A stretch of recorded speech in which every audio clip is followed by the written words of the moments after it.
Thanks for joining us today for our conversation with Jeff Weinstein, CEO of Vitaligent. We'll be discussing Jeff's best practices for creating growth opportunities for your team and your bottom line. Hang tight, we'll be starting soon. Hi everyone, welcome. I'm very excited about today's guest, Jeff Weinstein. Jeff is the CEO of Vitaligent, a holding company focused on promoting health and happiness in their relationships with guests, team members, and the community. They currently own and operate 92 Jambas and 2 Cinnabon bakeries. Jeff also serves on the board of Jamba Franchise Advisory Council and on the board of directors of Second Harvest of the Greater Valley. Prior to serving as CEO, Jeff was the president and CEO of Vitaligent and head of operations at Jamba Juice Company, supporting more than 800 domestic and international locations. His leadership spans roles in operations, category management, and specialty sales. So Jeff, thank you for joining us today. Thank you so much for having me. It's really nice to see you. Oh, great. Well, we'll just dive into it. But before, I know I just shared a little bit about your background, but before we dive into today's conversation, I'd love for you to share a little bit about your journey into becoming a CEO of a group that now operates almost 100 stores. Absolutely. I think there are stories. There's sort of the tortoise and the hare stories. I think I'm probably more of a tortoise than a hare. I've been in the restaurant business now for over 30 years. My educational background is not in business. It's really in the humanities. And so I started, though, when I was going to school, working in the back of house in full service restaurants, washing dishes, learning to be a cook. I did that in the Midwest before I moved to the West Coast, where I took a job working for Peet's Coffee. And I really kind of learned the business at Peet's. I was there for 12 years doing pretty much every job you can think of in the company, from scooping beans behind the counter to managing a store and managing a district. I learned sales and marketing and category management and operation services there. And I've had the good fortune of working for a couple of other companies along the way. I did some field operations work with Starbucks. I also spent quite a few years with Jamba Corporate. And then I sort of was able to take all of that experience and had sort of the first opportunity to run stores as a franchisee when my group of investors purchased a good number of Jamba stores here in Northern California back in 2015. We've grown since then. We're in Western Washington now. And as you mentioned, in addition to running the Jambas, we also have a couple of Cinnabons, and we're in growth mode. So I've kind of learned the business from, being in the business and kind of taking it one day at a time and making a lot of mistakes along the way, which will probably be, good background for some of the best practices that we'll talk about today. Perfect. Well, I love it. I'm always one to dive into those failure stories, especially the concept of failing forward, right? Like, what can we learn? I'm a big believer that there's the success and failure have one thing in common, and that's that neither is permanent, right? So we've got to keep learning, keep trying to make sure that we're getting on the path that we want to be on. So with that said, go ahead. I'm sorry. I couldn't agree more. And I think that people who are successful often have failed quite a lot more than others. And that's a sign of success and resilience. Yeah, I agree. I've also heard of people that won't work with people unless they have failed and have had tremendous failures, right? Because it shows that they're willing to pick themselves back up and keep heading forward. So yeah, well, let's dive into it. I'm excited to dive into this and figure out what your failures are and what you've learned from them. Absolutely. Well, look, I know we're going to talk about some best practices, but one thing I think I would say is that, there are some universal best practices, but there are also some best practices that may be right for one organization and not for another. And I think some of the ones that I'm going to share today, they're great for my organization, but they might not be best for everybody's organization. So I guess you just say sort of bear that in mind as a starting point. I think that the idea of being willing to fail is important, especially in our business, because look, in the restaurant business, the vast majority of people in our company, including people at the most senior levels of leadership in the company, they all they all learned from within the organization. They were promoted from within the organization. The vast majority of us started as hourly team members on the front lines, either here or somewhere else. So, if you're coming into an organization and you're learning how to do something for the first time, whether it's cooking or, running a store or running a district or, playing a functional role, you're going to have to learn a lot of that stuff, on the job. And you've got to be able to, the environment has got to be a safe one for you to make mistakes, right? If people come in and they are just scared of making a mistake, they're not going to learn. It's not going to work for them. They're not going to take risks.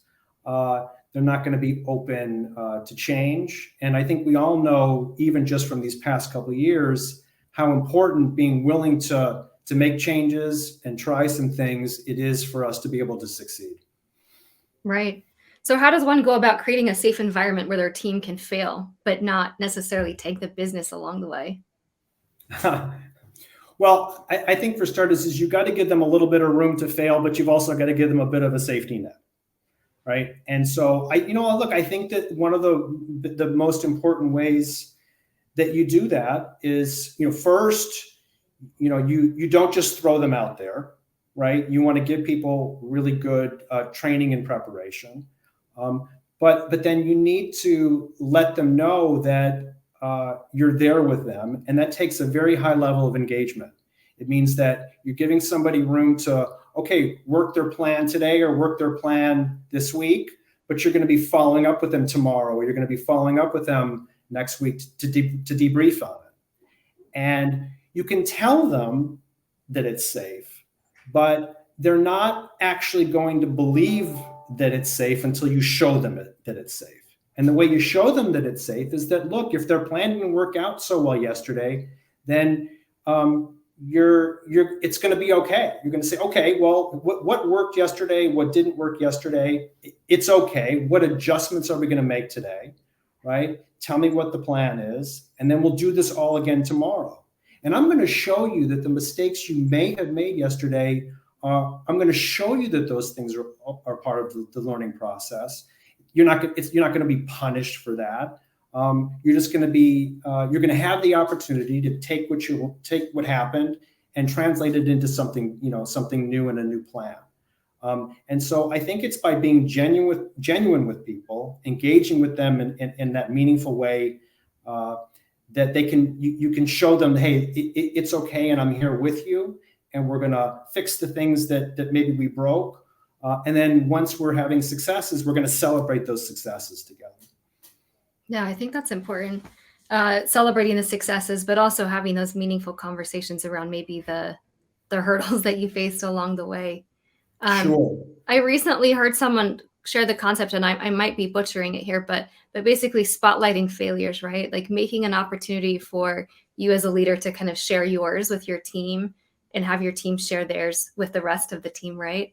How's your experience been with that? I mean, do you feel like it's something that's easily fostered, or does it, what are some of the things that you have to kind of continually do to make sure that it happens well?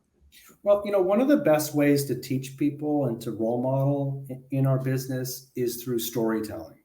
And so I am very open with people about the mistakes that I've made and what the consequences are. And you've got to have a sense of humor about those things too. Right. When I came into this job as a franchisee for the first time, I had never selected a new store site. And, we've opened up a lot of successful stores in the last 6 or 7 years, but I can tell you that some of those stores haven't worked out exactly as I expected them to. And I'll be the first person to tell people about those experiences and maybe what did I learn from them, and maybe laugh about it.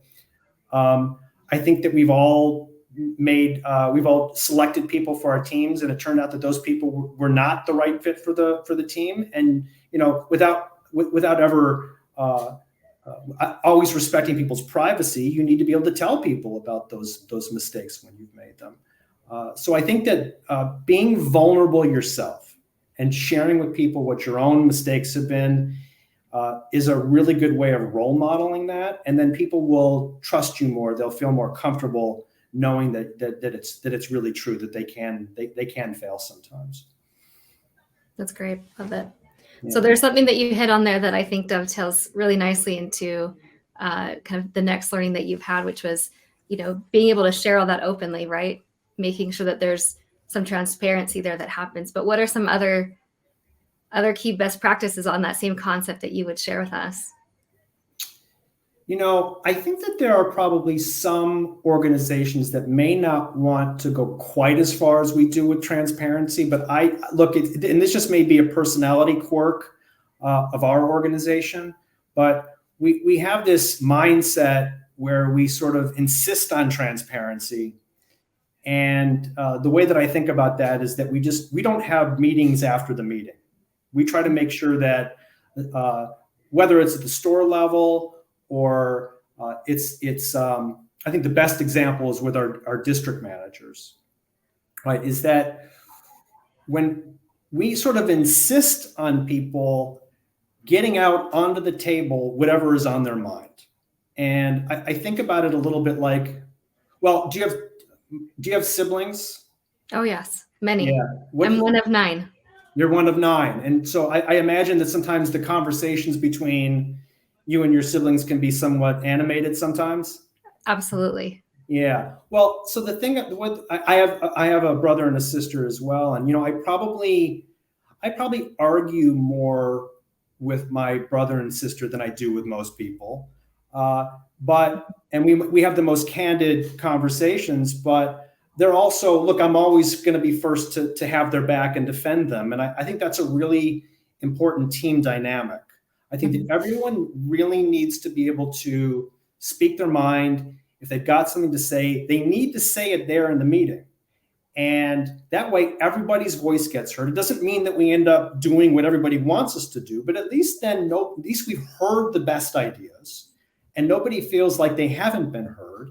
And then once you have it out, once you have the discussion or maybe the argument, then you can make a decision together. And at the end of that process, whether you like the decision or not, everyone can kind of rally together and treat that decision like it's their own. And then when they walk out of the room, we're all on the same page. I think that dynamic is a really important one for an organization that relies on teamwork. It's difficult though, right? Because sometimes those conversations are really uncomfortable, right? And I think the important thing to bear in mind there, and this is another real value of our company, is that we're really not trying to make people comfortable. We're not trying to make them uncomfortable, but we would rather that people be confident than to be comfortable. Because we think that having confidence in your own voice, confidence in your role, that's really going to drive leadership success. And then let's connect it back to the first best practice, which is that, if you're confident, you're going to be more willing to take some risks and put yourself out there and be more willing to fail. That's a really interesting idea. And it also feels like there's a lot of underlying fear that comes with that too, which is why people probably don't practice that, the motion of being transparent with their teams often. And I imagine that fear probably lives on both sides, right? From team members that don't feel like they have a safe place to share something, but from leaders who maybe also don't want to hear what the team has to say. Right? What have you noticed more of, and what's like a good starting point for people to get over that fear? Well, look, let's go back to kind of the nature of our industry, right? Which is you've got people coming in for whom, if it's not their first job, it's often one of their first jobs, right? And they may have an educational background or they may not. They may have come from a really healthy family dynamic or they might not. And so, the way that I think about this is that part of what we're doing is we're really trying to help people develop their confidence, not just so that they can be successful in their roles with us, but that they can be more successful in their lives. right? And so I think it really begins with teaching those frontline team members how to make themselves vulnerable, how to put themselves out there, to learn that when they do that, that things tend to actually work out better for them than not. And yeah, I think I would leave it there. Yeah. Well, and you know what I love about that is that it doesn't feel transactional, right? I feel like what you're doing in your leadership style is you're looking at the human, and not just necessarily an employee with an employee number, which I think is such a value add to the culture and the way that you build teams and the way that the teams serve customers. So thank you for sharing. I think that you just made a really important connection, right?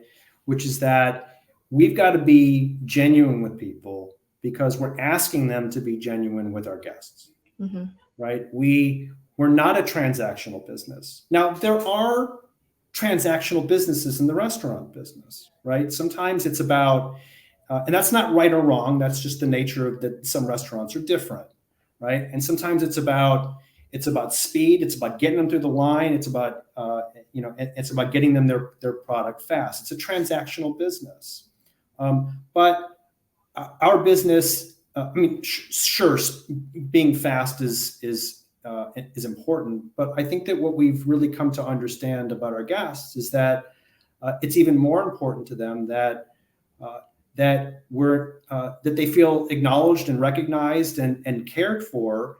That we're learning about them, we're learning about what their unique needs are, that we're really serving those needs, and that they're feeling that when they come back again tomorrow, they're not just coming back again tomorrow for a smoothie, for a cinnamon roll, but they're coming back again tomorrow to see us because we've built that connection and we actually look forward to seeing them. Right, absolutely. And I love that you just talked on all three things that you said, like is the vision and mission of Vitaligent, right? You've talked about the guest, the employees, and then building that sense of community amongst both, which is such a powerful thing for that long tail game of running a successful restaurant. It definitely is. And, so these are best practices, right? But I think that in a certain sense, the real best practice is to ask yourself before you get into this business or before you get into any business really that is so dependent on people and the relationships that you have with people, is to ask yourself, do you really care about people? Right? And are you really prepared to invest in people? Because both of those things really need to be true if you're going to be as successful in a business like this one. And how do you make that like a priority, right? Especially right now when things are so chaotic within the restaurant industry, right? There's a lot going on that, there's a high turnover rate you're facing. Customers have their expectations and level of service that they want has gone up quite a bit. Not right or wrong, just kind of the reality of that we're in. And the rising cost, a lot of things. So it's really easy to just focus on the numbers and the day-to-day grind and less on the feeling that you're creating with your customer base. It's never been more difficult than it is right now, right? With our team members, with our employees. You're absolutely right.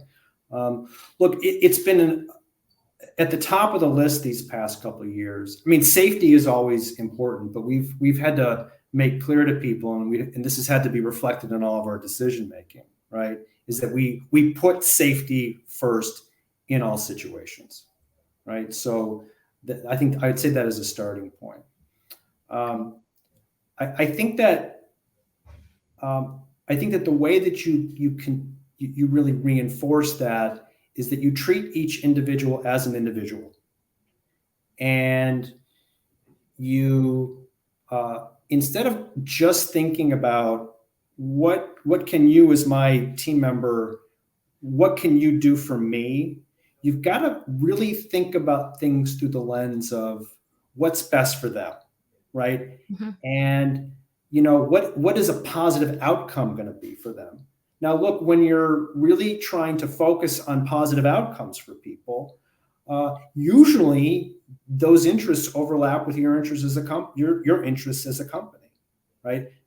So providing them with the extra training or the coaching it's going to help them move their career forward. It's also going to be really good for the organization.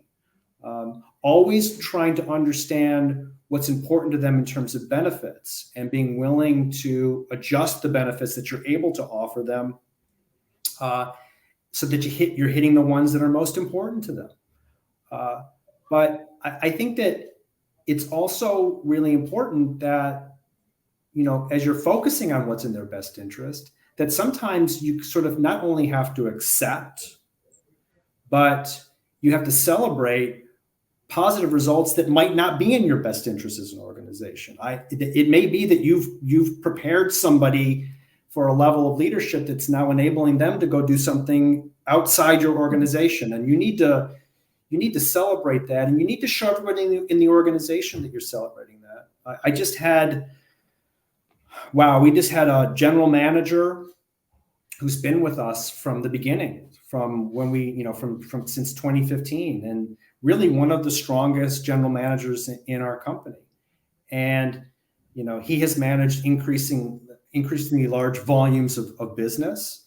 And we just learned that he has an opportunity now to go into another area that's a little bit more specialized, and he's going to be able to increase his pay, and he's going to be able to do some new things for his family. And it's a little bit heartbreaking that we're going to lose him, but it's not as heartbreaking as it is a really great thing that he's able to do this. And it's very gratifying for us, for me personally, because one of the things that he said was, look, if not for the experience that I've had here, I never would have had the confidence to do this. Right. And so that's sort of one of the rewards of the business. And there's also some good karma in there that I think we have to recognize, which is that somewhere down the road, there's a pretty good chance that we'll be working with that person or other people who have left us again in the future. So I think at the end of the day, I guess I'm not sure if karma is the right word for it, but I think it really matters. Yeah, absolutely. I once heard a CEO of a company say that he wants to invest in his team enough that he's the number one company that's being poached, right? He wants to develop his people because it attracts those same people back in. If they know, hey, this company is investing so heavily, like that's the track I want to be on. So it almost, to your point, like that sense of karma kind of repays itself if people say, hey, look what he did, and now he's off doing great things, and he did great things at the company too. There's opportunity there for me as well. Well, it's a great way of looking at it. I agree with that CEO. Yeah. Well, I hope this employee paths cross with you sooner than later. I know he's just on his way out, but hopefully it's just a short run and you get him back. Well, Jeff, this has been so helpful. I love the best practices you've shared with us. If you were to give advice to somebody that's just, fairly new in the QSR space, that is considering some of these best practices, like if you were to rank them in level of priority, where's their starting point? I think the starting point was the last one, which is if you're going to get into the QSR space or the fast casual space, or however you want to characterize it, just the restaurant space in general, I think that you have to think of it first as a people business. And before you think about it as a financial business. It's not to say that the financial part of the business isn't important. Of course it is. It's what makes it all sustainable. But I think you have to look in the mirror and ask yourself, do I really care about people? And if I do, and I get energy from investing in people, then this could be a great space for you. And then I think that I would also say that there's something great about this business in that, and I'm an example of this, right? Because I didn't come to it with a business background, but it really doesn't matter where you're coming from. It doesn't matter what your educational background is. If you bring people into your organization And those people are a really good reflection of the community that you're serving. And if you invest in them, if you give them the space to grow, it is a meritocracy in the best sense of the word. That if you want to be, anybody can be successful in this business with a little bit of talent and the willingness to work. And that, again, is one of the things that I love about the business. But you really do need to have that mindset about it, which is that this business is for everybody. And so you really need to really have the mindset of creating opportunities for everybody. Well, I love that. I also love that what that also displays is that it's also an opportunity for your employees to create that opportunity for themselves. That's exactly right? Because they build the confidence to do that. Right, absolutely. Well, Jeff, thank you so much for your time today. I really appreciate the conversation and you sharing some of the wisdom that you've gained along the way with all of us. And we will invite you back soon if you're up for it. I enjoy talking to you. I'd love to do it again. Thank you so much. Awesome. Thanks, Jeff. Thanks again for joining us. If you enjoyed today's session, please consider sharing it with a colleague or on social. And if you'd like to keep up on the latest QSR trends and best practices, check us out on workstream.us/blog.